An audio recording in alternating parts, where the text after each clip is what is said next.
Shalom, friends. Rabbi Bradley Shavit Artson here from the Ziegler School of Rabbinic Studies, American Jewish University.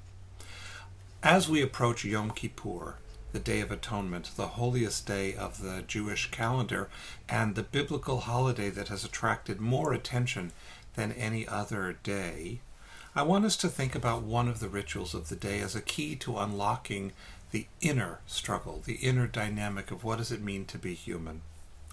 On this day, which is a day devoted to temple rituals. So back in the day when the Holy Temple stood in Jerusalem, the high priest would immerse and would wear special garments for the day and would perform unique sacrifices that would atone for the sins of the high priest, for the family of the high priest, for the priesthood as a whole, and for the entire people, and then finally for the whole world. A day on which we would purge the sanctuary of the accumulated crud, if you will, of the sins that have been gathered there the whole year would be scrubbed off. And so this day would be one of cleansing, in which the Jewish people would be made clean. The temple altar would be made clean. But what does that mean? Well, there's another interesting ritual that's related to the temple and then also takes place outside. On the day of Yom Kippur, 2 goats would be selected, and they would draw lots to see which one would be designated the goat of Azazel, and one would be devoted to God. The goat for Azazel would have a red ribbon placed on it, and then it would be sent out into the wilderness and shoved off a cliff to die. The second goat would be brought into the Holy Temple and would be sacrificed as an offering of the Jewish people to God. I'd like to suggest that what's intriguing about that is that it's not a choice of one or the other.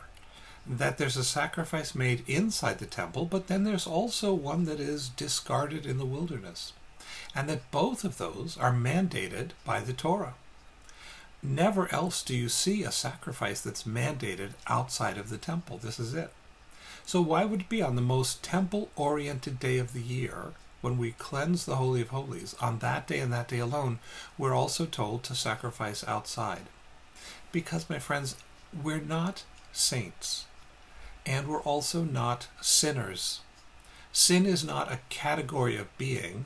It's when you make the wrong choice. It's when you commit an error, sometimes deliberately, but you do something wrong, something harmful, something damaging, something that distances you from your fellow human beings or from your Creator. And there has to be a way to acknowledge that that's in us too. We never get rid of that. We learn to control ourselves. We learn to rise above some of our unworthy impulses. We learn to orient ourselves to do the right thing.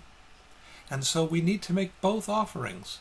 We need to acknowledge there's a piece of Azazel in here, that wild, pagan, whatever, that comes out from time to time. And our job is, through the mitzvot and through our own character building, to be able to learn how to choose the good, how to choose life, as Deuteronomy tells us. And this offering to God is to tell us that's also in there. We also have impulses of compassion and caring and decency and justice. And that's as much part of being human as anything else. We are little lower than the angels. We are also made of earth.